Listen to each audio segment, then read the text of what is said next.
It's me again. How you doing?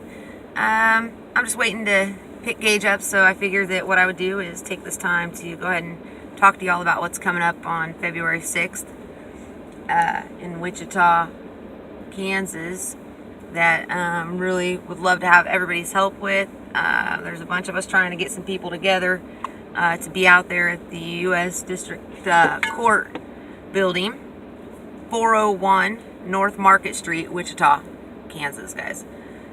Would love to see everybody there at 8 a.m. in the morning, if possible, for a pre-sentencing court date rally for Jeremy Kettler, and Shane Cox. They are two names that all of us should know really well, and I'm really hoping that it's coming off of the lips of other people, and that everybody's, that the word's getting out there about these guys. I know I've been blowing up Facebook the last few days, trying to get everything out there to you guys. And I would really appreciate it if everybody could share and just relay this stuff, right? Because word of mouth is everything in a situation like this.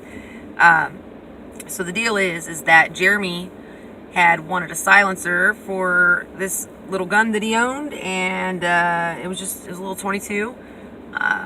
So he wanted to get a silencer. So Shane makes silencers. So Shane made him a silencer.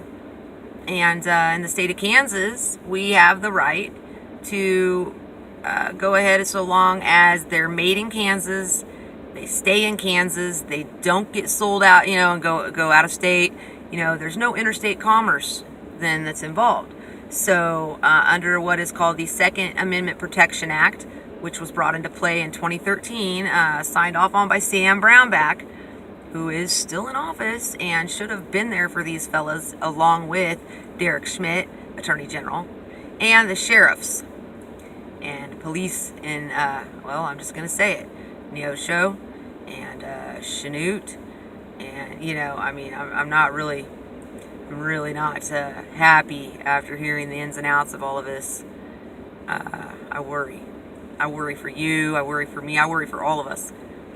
If we don't have a really good turnout for this on the 6th, then, it's pretty much like stand up today, or we might not be able to tomorrow. Y'all know that meme that says, it's a meme that says something about, so somebody didn't stand up today for this person. Well, then the next time when that person needed help, somebody didn't stand up for them, blah, blah, blah. Well, eventually it came to where you needed help, and there was nobody left to stand. Well, that's where we're going to be if we all don't pull together and help stand up and show the feds, because this is what happened. The feds ended up coming down on these guys. Jeremy is facing 10 years because he bought a silencer and followed to the T the rule of law in Kansas, which states that so long as it is made in Kansas and stays in Kansas, doesn't go out of Kansas, the National Firearms Act that the feds have and want to push down everybody's throats doesn't come into play, because Kansas law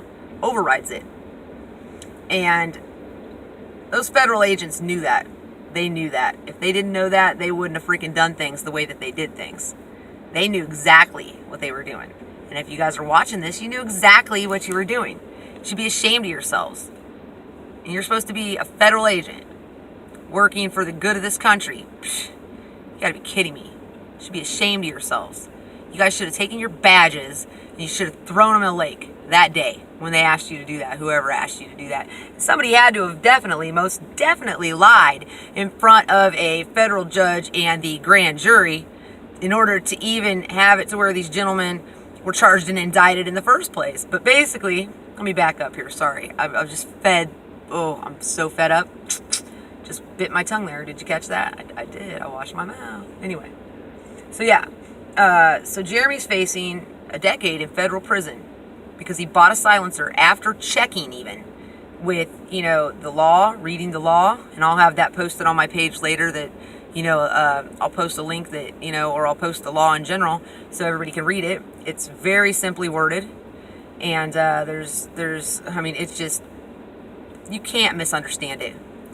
And the other thing is that, so he followed that law. Hold on. He followed that law. Sorry, I have Gage here. I'm picking him up. Okay. So he followed the law, and basically, long story short, ended up getting shafted And so did Shane Cox, because, you know, he even inquired with local police departments. He inquired with attorneys, with an attorney who told him that he would be well within his right and it was okay for him to make these suppressors. He wouldn't have done it had he not okayed it. I mean, and let's be really honest. I mean, he had a gun store. The name of it was Tough Guys, out there in Chanute. I believe the mayor of the town was actually his landlord for the building. So you really think this guy is going to be pulling some bullshit like that and doing something illegal to that extent, knowing that there's such an official, like that the mayor of the town is his landlord for the shop? I mean, come on. It wouldn't happen like that, guys. Come on. Do you really think he'd be posting things all over Facebook if he thought that he was doing something wrong? Not at all. I mean, come on. There's some stupid people out there, but come on.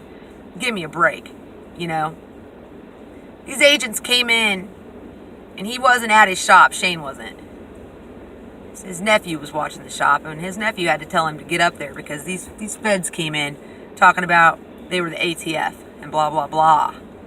So Shane, of course, gets that call, and he hauls ass up there. And what happens?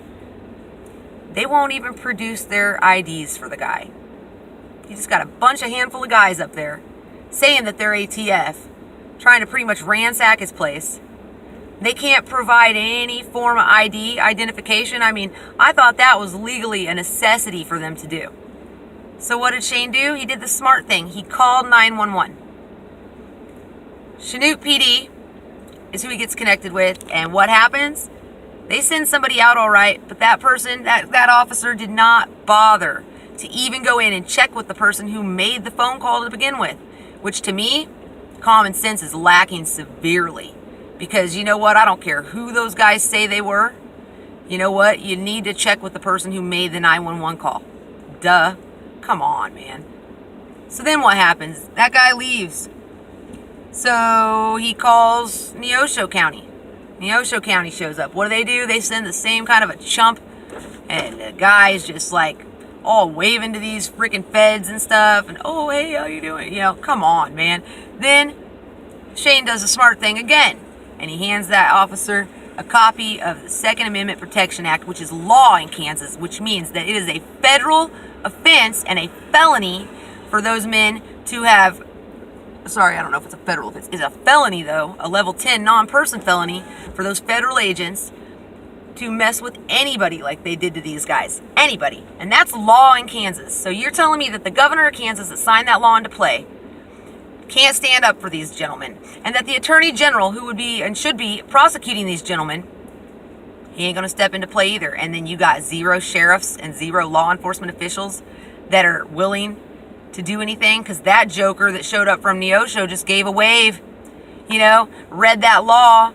Then Shane said he could see the concern creeping across that officer's face, right?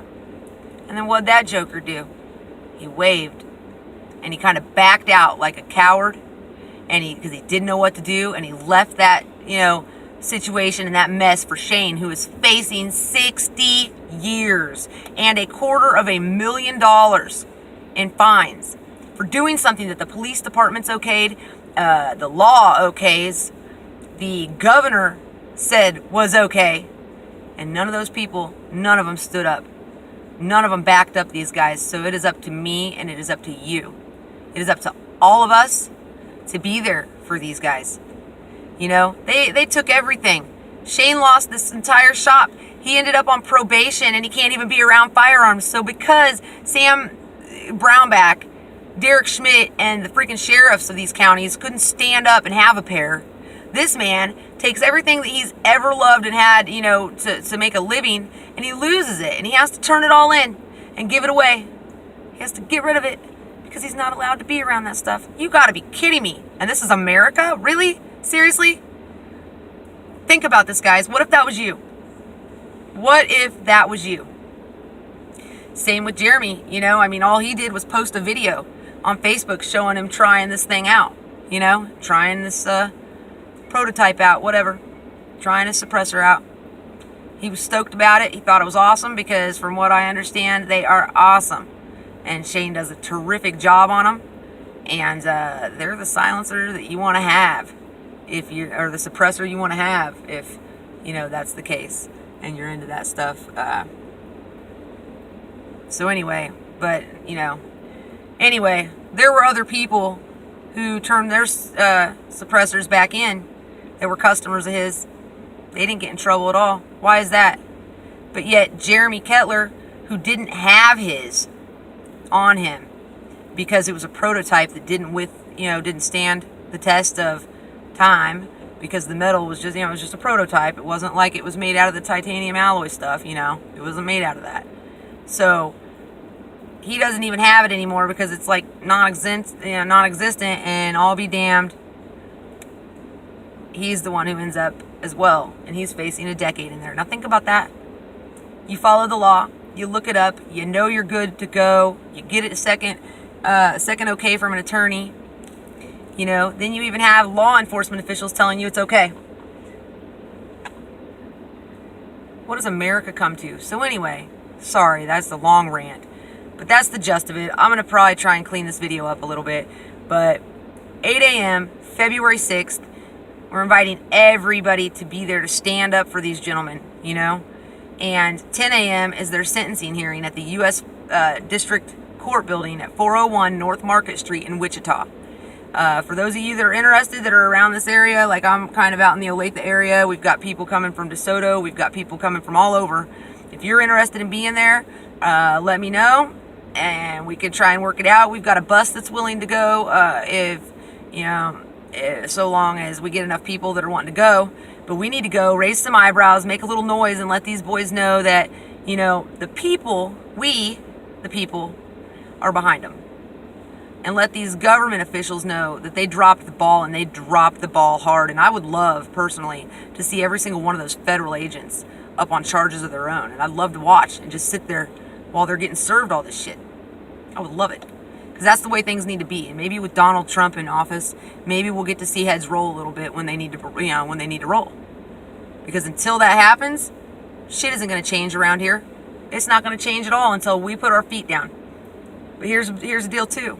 We're not just fighting for Jeremy Kettler and Shane Cox, you guys. If this case goes wrong and doesn't go and work in their favor, and things don't switch it up, and we don't get this taken care of, what do you think's going to happen next? Okay?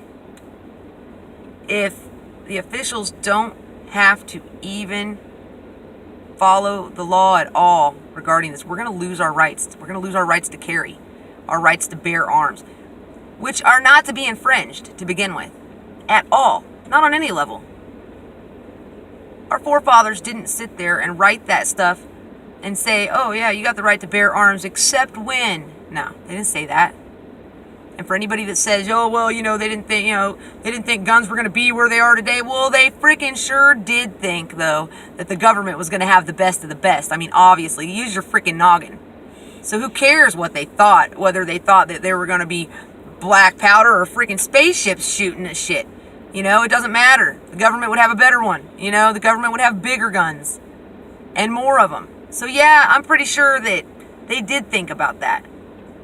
So get your heads out of your asses, and liberals, I don't want to hear it.